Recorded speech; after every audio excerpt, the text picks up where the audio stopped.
자, 23절부터 24절까지 25절까지 함께 읽겠습니다. 무슨 일을 하든지 마음을 다하여 주께 하듯 하고 사람에게 하듯 하지 말라. 이는 기업의 상을 주께 받을 줄 아나니 너희는 주 그리스도를 섬기느니라. 불의를 행하는 자는 불의의 보응을 받으리니 주는 사람을 외모로 취하심이 없느니라. 아주 마지막 절은 경고의 말씀입니다. 내가 예수를 믿었으니까 그래도 내가 이 불의를 행하는 것에 대해서 용서하실 거야, 이런 생각을 하게 될 것이거든요. 아니라는 거죠. 불의를 행하는 자는 불의의 보응을 받으리니. 그죠? 무서운 말씀입니다. 이건 믿는 자들, 이미 믿지 않는 자들은 믿지 않음으로 심판을 받았다고 했습니다. 그런데 이 25절의 말씀은 우리 크리스찬을 향한 말씀이거든요. 그래서 불의를 행하는 자는 불의의 보응을 받는다. 이 보응이라는 것이 원수를 갚아준다는 뜻과 마찬가지입니다. 그러니까 크리스찬들이 어떤 불의를 행했을 때 반드시 그에 대한 보응을 받는다는 겁니다.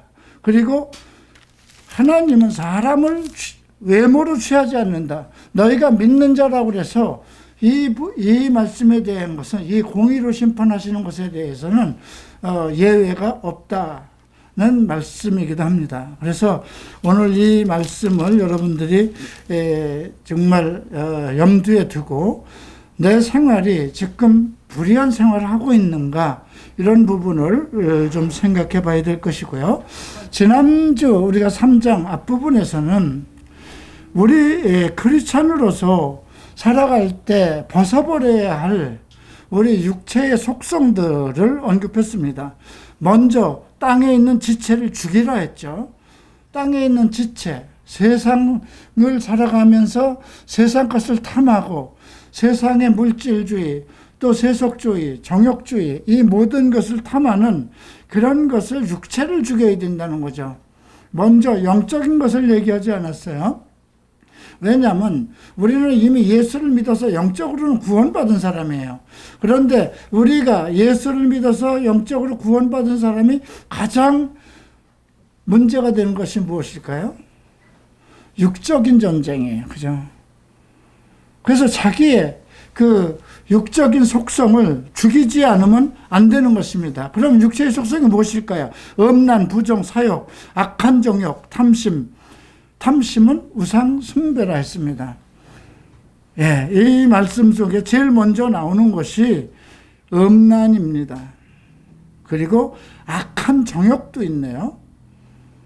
그러니까 이 성적인 부분에 대해서 우리가 잘못됐을 경우에 이 부분에 대한 보응은 반드시 본인 자신에게 임할 것이라는 걸 먼저 생각해야 되는 것이고요.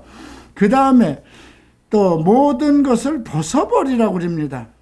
벗어버리라고 하면서 분냄과 노함과 악의와 비방과 너의 입에 부끄러운 말이다, 이런 건 습관이거든요. 악한 마음을 가지고 있고 분노를 가지고 있고 또 거친 말을 하고 입에 부끄러운 말 같은 거, 이것은 정화시키지 못한 하나의 습관적인 것이거든요. 그래서 벗어버리라는 말씀을 했습니다. 우리가 자기대면에서 이러한 부분을 벗어야 되는 것을 많이 배웠고요. 그 다음에 거짓말하지 말라. 옛사람과 그 행위를 벗어버리고 새 사람을 입었으니 자기를 창조하신 이의 형상을 따라 지식에까지 새롭게 하심을 입은 자라는 말씀이 있었습니다. 그래서 이 부분에 대해서 여러분들이 좀 깊이 생각할 필요가 있겠습니다. 그래서 새 사람을 입는 방법이 무엇인가? 이제 여러분들이 땅에 있는 지체를 죽이고 또 어떤 그 세상의 속성을 벗어버리고 그 다음 이제 거짓말을 하지 않는 이런 세상 사람들과 동일한 그러한 행위를 벗어버리라고 그랬어요. 이거는 습관이라는 거예요. 우리가 옷을 입고 벗고 하듯이 이러한 습관을 벗어버리라, 이렇게 언급하고 있습니다. 그래서 우리의 습관이라는 거는요, 좋은 습관이 있고 나쁜 습관이 있어요. 계속해서 나쁜 습관을 가지고 있으면 그 나쁜 습관은 점점 늘어나지 그 나쁜 습관이 없어지진 않아요. 그래서 우리가 에베소서 4장에서 분을 내어도 죄를 짓지 말라. 또 우리가 도둑질하는 자는 도둑질하지 말고 자기 손으로 열심히 일을 해서 돈을 벌은 후에 다른 사람에게 구제를 해라. 이제 이런 말씀이 있죠. 그러니까 나쁜 습관을 벗어버리는데 그것을 벗어버린다고 해결되는 게 아니라 좋은 습관을 입어야 된다는 거예요. 그래서 우리가 악을 버렸으면 선한 행실을 통해서, 왜냐하면 우리가 에덴 동산에서 쫓겨났을 때 선과 악을 같이 아는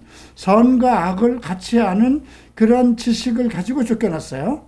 그렇기 때문에 우리에게는 악한 속성이 있고 또 선한 속성도 남아있어요.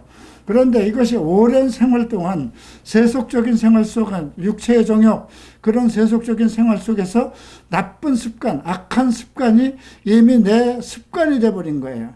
근데 이것을 끊어버려야 되는데 끊어서만 되는 것이 아니라 우리는 육체가 습관적으로 되어 있기 때문에 벗었으면 입어야 되는 다른 좋은 습관이 우리 생활 속에 나타나야 된다는 것이거든요. 그래서 벗고 입는 원칙을 언급한 것입니다. 자, 이제 오늘 12절부터 보는데요. 12절부터 오늘 우리가 마지막 절까지 보는 내용 속에서, 그러면 우리가 앞에서 벗었으면 어떤 것을 입어야 되는가? 12절에서는 행동에 관한 것을 얘기합니다. 그리고 15절에서는 마음에 관한 것을 얘기합니다. 이 모든 것은 사랑에 속한 것이죠. 예. 그 다음에 16절에서 예배에 관한 것을 언급합니다. 우리 생활 속에서 멈추지 않고 지속되어야 될 예배를 언급하고 있고요. 그 다음에 이제 18절부터 생활 방법, 크리스천들도 이 땅에서 살아야 되잖아요. 주님이 오실 때까지. 그래서 생활 방법에 대해서 언급하고 있습니다. 그래서 오늘 우리가 그 나쁜 습관을 이제 벗어버렸으면 크리스천으로서 어떤 것을 입어야 될 것인지 이 부분을 살펴보도록 하겠습니다. 12절 보죠. 그러므로 너희는 하나님이 택하사 거룩하고 사랑받은 자처럼 긍휼과 자비와 겸손과 온유와 오래 참음을 옷 입고, 옷 입으라는 말씀이 나오죠. 먼저 긍휼과 자비. 자, 이런 긍휼은 인간이 갖기 쉽지 않은 겁니다. 예수님이 문둥병자를 보고 아주 심히 긍휼히 여기셨어요. 우리가 그러면 문둥병자를 만났으면 어떻게 할 거예요? 긍휼히 여기는 마음이 먼저 생길까요? 아우, 잘못하다가 나도 잘못되지 하고 도망가고 싶은 마음이 생길까요? 근데 예수님은 문둥병자를 보고 긍휼히 여기셨다는 거죠. 정말 너무 그 사람의 생활이 참혹하고 똑같이 인간으로 태어났는데, 그렇게 문둥병에 걸려서 그 정말 사람다운 사람 생활을 하지 못하고 공동체 속에서도 생활 못하는 그런 아픔을 긍휼히 여기셨거든요. 근데 제일 먼저 얘기하는 것이 하나님이 택하사 거룩하고 사랑받는 자처럼, 너희가 하나님의 사랑을 받는 자라면 긍휼한 마음이 있어야 된다는 거죠. 그 다음에 자비는 베푸는 겁니다. 예, 우리가 세상적으로 살아갈 땐 계속해서 내가 모으고, 내가 돈 좀 많아야, 나도 몇 억을 가지고 있으면 그 선교 사업도 하고 도울 수 있지? 아니요. 그거 안 돼요. 예. 우리가 100만 원을 받을 때 11조 헌금해서 10만 원이니까 할 수 있어요. 300만 원 받을 때 30만 원 할 수 있어요. 근데 1000만 원의 월급을 받으면, 100만 원이잖아. 10번만 모으면 다시 1000만 원인데? 못하는 거예요. 쌀을 99가 농사 지은 사람이 한 가마도 채우면 100가마가 되기 위해서 탐을 한다는 그런 말이 있죠. 그러니까 이 자비는 평상시에 자비를 베풀 수 있는 마음이 있어야 돼요. 누가 어려운 것을 보면 도와줘야지. 자기의 있는 선에서, 자기가 할 수 있는 선에서 최선을 다하는 거예요. 뭐 남의 거 없는 것을, 남의 것을 도둑질해서 자비로움을 베풀 수 있을까요? 아니에요. 내가 정말 어떤 상황에 동감하고 그 사람의 입장을 이해하고 내가 도와줄 수 있는 마음이 있느냐가 중요한 거죠. 자, 그 다음에 겸손은 자기를 낮추는 마음이잖아요. 사람이 자기를 낮추기는 쉽지 않습니다. 왜냐면 이 경쟁 시대잖아요. 그러니까 항상 자기를 높이려고 하지 친구 간에서도 자기를 낮추려고 하는 사람은 없어요. 그러나 크리스찬은 자기를 낮추는 겸손함이 있어야 된다는 거죠. 그 다음 온유. 이 온유는 준비된 마음을 얘기하는 것인데요. 다른 사람을 받아들일 수 있는 그런 입장. 다른 사람과 대인관계를 하는 데 있어서 온유한 심령을 베풀려면 그 사람이 나에게 어떤 악한 마음을 가졌다 하더라도 내가 그 사람에 대해서 그걸 용납할 수 있는 그런 온유한 마음을 가져야 된다는 것이거든요. 그 다음 오래 참음. 자, 이 오래 참음은요, 어떤 원수가 나에 대해서 나하고 악감정이 있는 사람이 있다고 하십시다. 그럼 우리는 그 사람에 대해서 미운 감정을 갖게 돼 있어요. 그래서 여기서 얘기하는 오래 참음이라는 건 사람과의 관계 속에서 그 어떤 보복 심리를 갖지 않고 그에 대해서 오래 참을 수 있는 마음을 얘기하는 것입니다. 그러니까 지금 여기서 언급하고 있는 것, 우리가 옷 입어야 될 것은 모두 대인관계의 속성입니다. 그죠?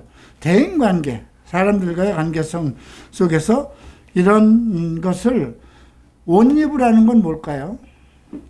지금까지 우리가 안 했기 때문에 이런 습관을 늘리라는 거예요.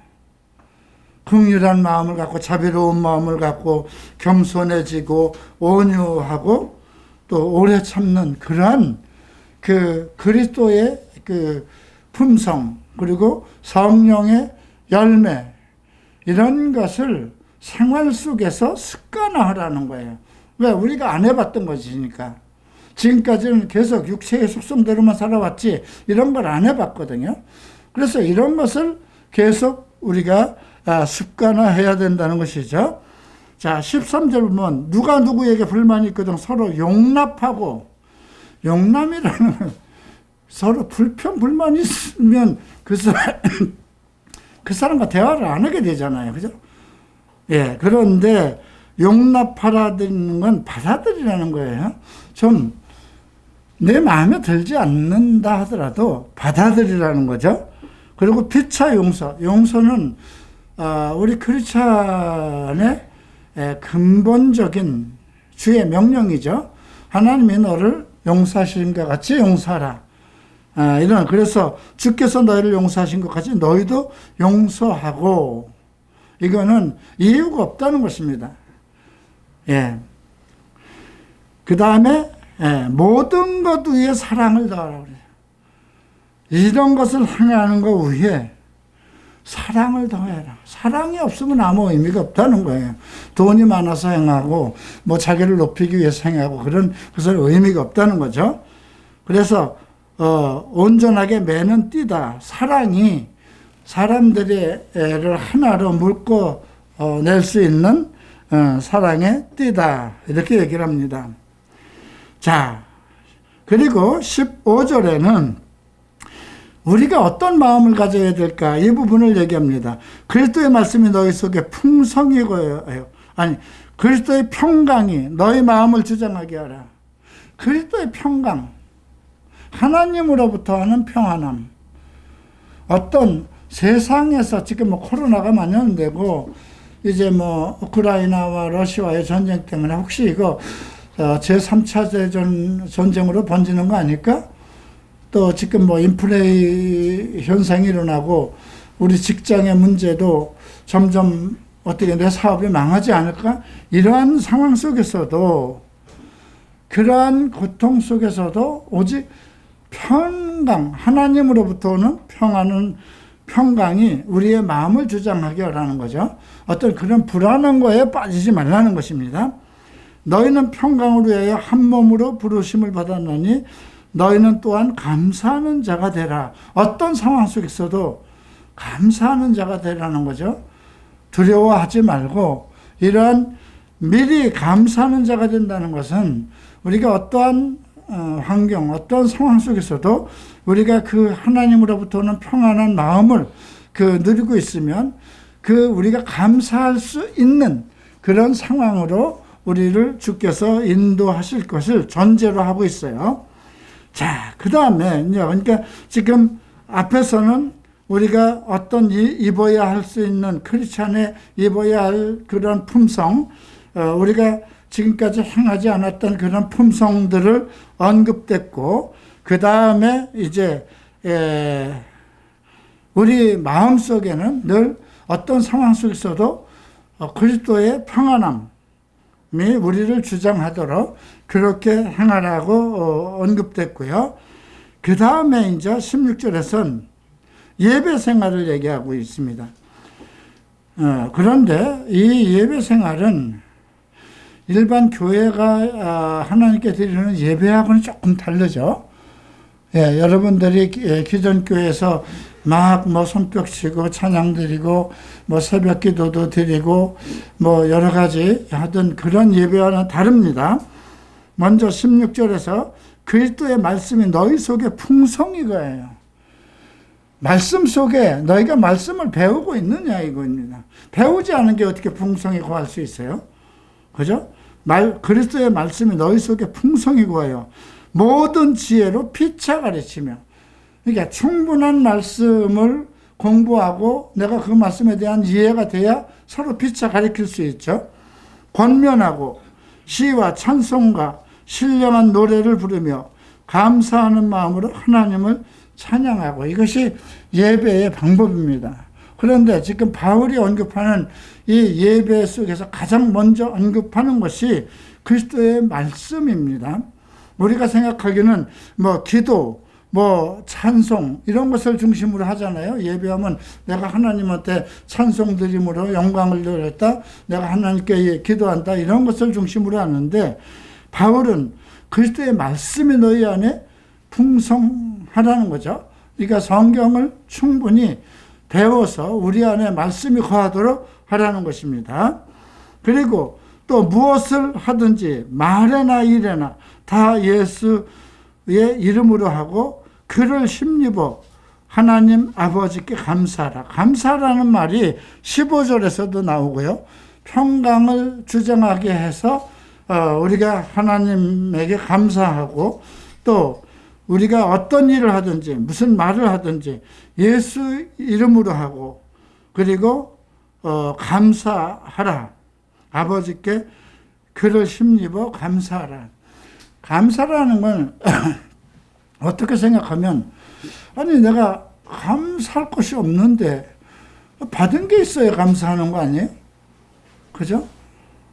근데 여기서는 그를 힘입어 하나님 아버지께 감사하라.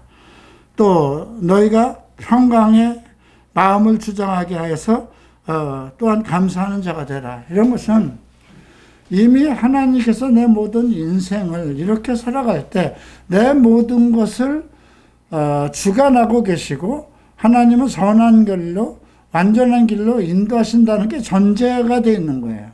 그러니까 감사하라는 거예요, 미리. 예, 내가 무엇을 받았기 때문에 하는 것이 아니라 내가 이러한 평안한 마음을 가지고 하나님께 나아가고 하나님의 말씀 속에 말씀을 풍성히 배우고 그 말씀들을 행하고, 그런 속에서 어떤 일이든지 어떤 상황이든지 그리스도로 힘입어서 하나님께 감사하면 내 모든 인생을 주관하시는 분이 나를 평탄하게 인도하실 것이기 때문에 우리는 감사하는 생활을 하라는 것입니다. 자, 그 다음에 이제 18절부터는 이제 우리 크리스찬들이 어떻게 살아가야 될 것인가. 먼저 부부 생활을 얘기합니다. 아내들아 남편에게 복종하라고 그러죠. 어떻게 보면 아니 내 남편이 뭐 존경할 만한 게 있어야 복종을 하지. 뭐 참 내 남편이라고 그래서 정말 남편 같지도 않고 뭐 이런 생각을 할 수 있어요. 근데 먼저 남편에 대한 얘기가 나오는 게 아니라 아내들에 대해서 남편에게 복종하라는 것입니다. 어떤 복종할 만한 조건과 상황과 관계없이 내가 그 남편을 자기의 남편으로 섬기기로 했으면, 그렇게 부부 생활을 맺었다면은 남편에게 복종하라는 것이죠. 예, 뭐 영어로는 오베이인데요. 어떤 상황과 관계없이 순종하라는 것이죠. 이는 주 안에서 마땅하니라, 당연하다는 것입니다. 그 다음, 남편들아 아내를 사랑하며 괴롭게 하지 말라. 지금 아내들에겐 남편에게 복종하라는 것 딱 하나만 언급됐는데, 남편들에게는 두 가지를 얘기했어요. 아내를 사랑하는 것이 첫 번째예요. 두 번째는 괴롭게 하지 말라. 아내를 괴롭게 하는 것이 무엇일까요? 외도죠. 가장 아내에게 물론 돈을 못 벌어다 주는 문제도 있어요. 돈을 못 벌어다 주면 아내도 같이 일을 하면 돼요. 그죠? 예, 그러나 사랑이 깨어지는 것은 결국 남편의 외도거든요. 그래서 아내를 사랑하며 괴롭게 하지 말라. 예. 첫 번째는 외도일 것이고, 두 번째는 아내를 무시하는 거겠죠. 예, 이런 부분을, 그래서 남편들에게는 두 가지를 명령했습니다. 그 다음, 자녀들아, 모든 일에 부모에게 순종하라. 모든 일이라는 거죠. 내가 이건 받아들일 수 있는 것만 순종하겠다. 아니에요. 모든 일에. 부모는 자식을 위해서 살아갑니다. 그렇기 때문에 모든 일에서 부모에게 순종하고, 이는 주 안에서 기쁘게 하는 것이다. 예. 그 다음, 아비들아, 자녀를 노엽게 하지 말지니 낙심할까 하며. 아비들은요, 남자들은 자기 중심이 강하기 때문에 자녀들이 자기 뜻대로, 자기 마음대로 되기를, 그렇게, 자녀들을 이해하려고 하지 않는 경우가 많아요. 그냥 무조건 너는 이렇게 해야 돼. 이런 쪽으로, 해서 자녀들의 생각과 그들의 감정을 무시하고, 그래서 이제 자녀들이 부모에 대해서, 아버지에 대해서 분노하게 되는 경우가 많죠. 그래서 자녀를 노엽게 하지 말라. 그래서 낙심할까 두렵다. 예. 아무래도 자녀는 경험이 없잖아요. 그러니까 좀 자기들이 좀 하고 싶은 대로 하는데, 그거를 충분히 좀 이해하고 배려를 해가면서 인도해야 되는데, 무조건 안 돼. 넌 이걸 해야 돼. 이런 식으로 다룬다면 자녀들이 낙심할 수 있죠. 그 다음에 이제 종들, 이건 직장 관계를 얘기합니다. 육신의 상전들에게 순종하되 사람을 기쁘게 하는 자와 같이 눈가림만 하지 말고 오직 주를 두려워하며 성실한 마음을 하라. 이번에 윤석열 대통령이 이제 당선됐는데 불과 표 차이가 크지 않아서 지금 여러 가지 논란이 되고 있어요. 그런데 여기 보면 이런 말이 있죠. 사람을 기쁘게 하는 자와 같이 하지 말고, 작년에 대통령으로 출마하기 전에 이제 국회에 이제 국정감사인가요? 여기에서 윤석열 그 당시 그 검찰총장이었죠. 나는 사람에게 충성하지 않는다. 그렇기 때문에 나는 그냥 법만 보고 잘못된 것에 대해서는 나는 검찰총장으로서 조사할 것이다. 이런 뜻으로 언급한 일이 있어요. 그런데 사람을 기쁘게 하느냐. 근데 이게 지금 직장 상사 간에 어떤 조직 속에서 아부하는 그런 것 때문에, 그죠? 사람은 아부를 좋아합니다. 아무래도 자기한테 잘하고 아부하면 그 사람을 더 이쁘게 하고 또 그 사람을 또 지위를 더 높여줄 수도 있고. 근데 그렇게 하지 말라는 거죠. 눈가림으로 하지 말고 오직 주를 두려워하며 성실한 마음으로, 주를 두려워하며, 직장 관계 속에서도 자기의 어떤 그런 상벌이 그러한 직장의 어떤 그런 걸 놓는 것이 아니라, 하나님으로부터 오는 것이기 때문에 주를 두려워하고 성실한 마음으로 하라고 합니다. 무슨 일을 하든지 마음을 다하여 죽게 하듯 하고, 그죠?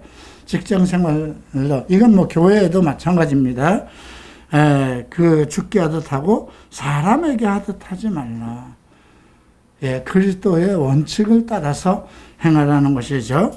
이는 기업의 상을 주께 받을 줄 안다. 이것은 장차 우리가 사람에게 충성하고 사람을 기쁘게 하는 것이 아니라 오직 주를 기쁘게 하고 모든 일이 주의 영광을 위해서 살아간다면 모든 장차 그리스도의 날에 기업의 상을 주님으로부터 받을 수 있다는 것.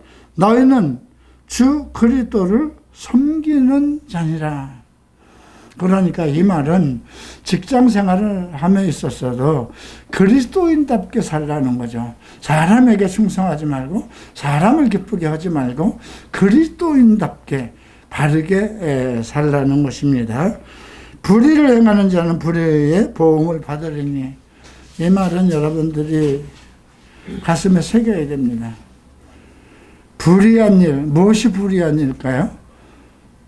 지금 위에서 얘기한 그런 대로 살지 않고 지난주에 배웠던 것처럼 땅의 지체를 죽이지 않고 자기의 육신적인 정욕과 안목의 정욕과 이승의 자랑처럼, 그리고 돈을 밝히고 또 이렇게 함부로 크리스찬인데도 말씀을 따르지 않고 순종하지 않고 살아가는 육신적인 생활, 이걸 우리가 이제 카날 크리스찬이라고 하는데요.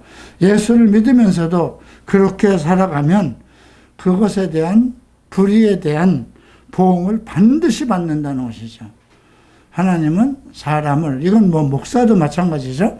뭐 목사나 장로나 누구든 불의를 행하는 자는 반드시 하나님으로부터 보응을 받게 된다는 것. 결국은 오늘 말씀의 주제는 무엇일까요? 크리스찬답게 살라는 것입니다. 늘 감사하는 마음을 가지고 살라는 것입니다. 늘 그 마음속에 하나님의 말씀을 품고 그리스도의 말씀을 품고 가르치며 하나님을 찬양하고 오직 모든 일에서 예수 그리스도로 말하고 모든 일에서 예수 그리스도를 나타내는 그러한 믿음 생활을 하라는 것입니다.